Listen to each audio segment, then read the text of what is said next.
Hey everyone! In today's video, I'm going to show you how to transfer money from your PayPal account to your Revolut account. First, open your PayPal app or log into your browser.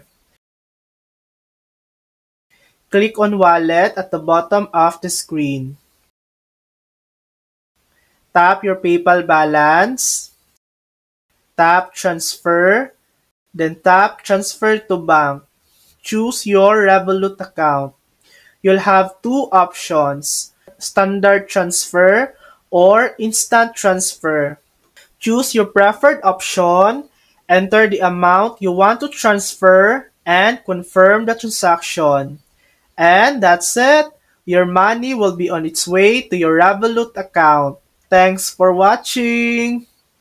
If this video helped you, please like and subscribe for more helpful tutorials.